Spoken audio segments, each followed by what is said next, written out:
प्रिय छात्रों, कल आप लोगों को मैंने बताया था इकाई सेल। तो इकाई सेल आपको बताया था दो प्रकार के होते हैं। एक आपका होता है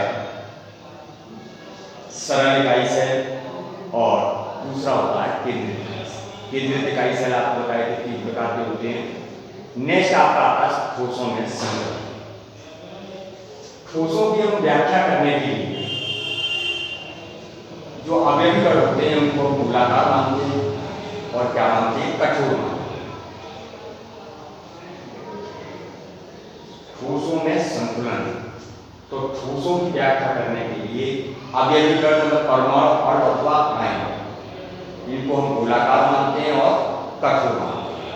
अब इन अवयवीकरणों को जो हमारा निश्चित उपलब्ध स्थान है उसमें एक दूसरे को स्पर्श करते हुए गोलों को हम इस प्रकार व्यवस्थित करते हैं कि उसमें मैक्सिमम अवयवीकरण आ जाए, या हम कह सकते हैं जिसके परिणाम स्वरूप हमें क्या प्राप्त होता है, उच्च घनत्व का हमें क्रिस्टल प्राप्त होता है। मतलब गोलों को हम इस प्रकार स्पर्श करते हुए रखते हैं कि उसमें मैक्सिमम गोले हमारे समा जाए या समाहित हो जाए और हमें उच्च घनत्व का हमें क्रिस्टल प्राप्त हो। ये संतुलन का मतलब होगा पैकिंग, और इस प्रकार के संतुलन को हम क्या कहते हैं, समृद्ध संतुलन कहते हैं। समृद्ध संतुलन, समृद्ध संतुलन, और इसको अंग्रेजी में कहते हैं क्लोज पैकिंग। क्या कहते हैं, क्लोज पैकिंग।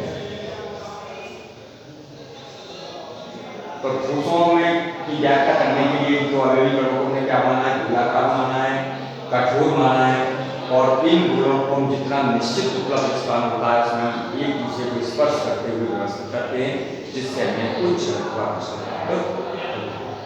अब ठोसों में समृद्ध संतुलन है वो तीन प्रकार से होता है या तीन प्रकार का होता है। तो पहले आता है आपका एक विमीय समृद्ध संतुलन। एक विमीय, एक विमीय निविड़ संतुलन।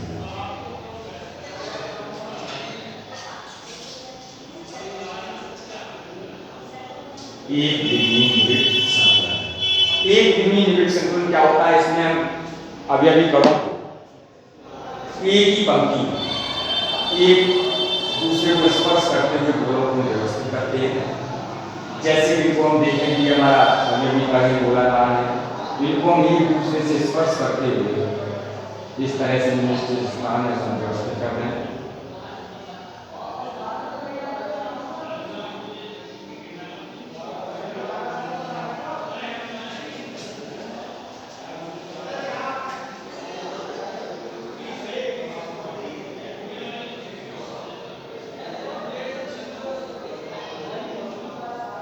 तो इस तरह से ये हमें क्या प्राप्त होगा, जितना भी निश्चित स्थान हमको है कि हमने क्या किया, हमने एक दूसरे को स्पर्श करते हुए व्यवस्थित करना।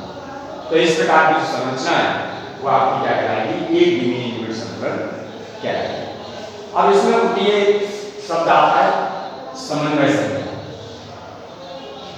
समन्वय संख्या, और समन्वय संख्या में जो हमारे किसी भी समृद्ध संतुलन में एक गोला जितने अन्य गोलों को संपर्क में आता है या स्पर्श करता है वो क्या कहलाती है, उसकी समन्वय संख्या या उपसमूह संख्या कहलाती है। अब इसमें देखें एक गोला है, ये एक और दो, या इस गोले को देखें तो एक और दो, तो इसका मतलब है एक विमीय निविड़ संतुलन में जो हमारी समन्वय संख्या होती है दो, क्योंकि इसमें एक गोला है वो निकटस्थ दो गोलों के संपर्क में रहता है। तो ये है आपका एक विमीय निविड़ संतुलन। आगे इसमें आता है द्विविमीय निविड़ संतुलन। द्विविमीय,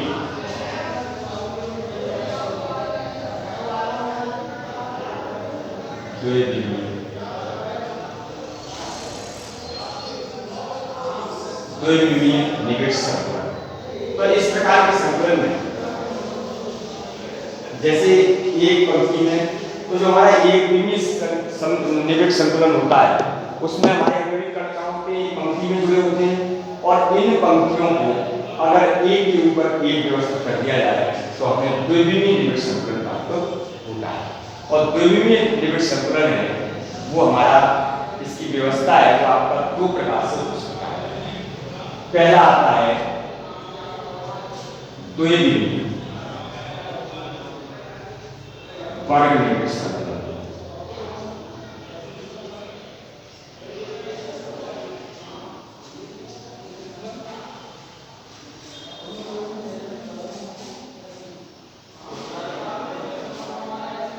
द्विविमीय वर्ग निबिड़ संतुलन किसे कहते हैं उसको आप समझ लीजिए किस प्रकार से प्राप्त होता है।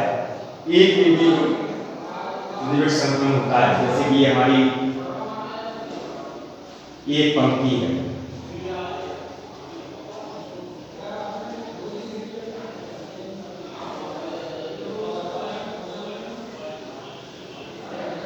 अब इसमें हम क्या करते हैं दूसरी पंक्ति ये मान पंक्ति हमारी ये हो अब इसमें दूसरी पंक्ति में हम इसको इसके ऊपर इस प्रकार रखते हैं कि जो गोला है वो पहले आपकी वो है उसके गोले के ठीक ऊपर। तो अगर हम ठीक ऊपर व्यवस्थित करते हैं तो देखिए किस तरह से बनेगा।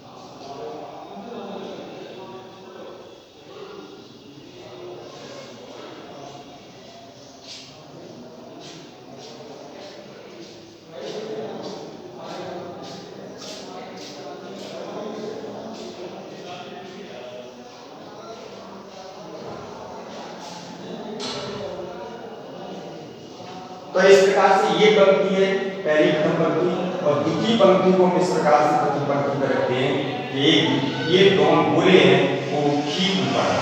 इसका मतलब है इस प्रकार के जो गोले होते हैं ऊर्ध्वाधर रूप से और क्षैतिज रूप से दोनों क्या होते हैं संरेखित होते हैं एक ही रेखा में।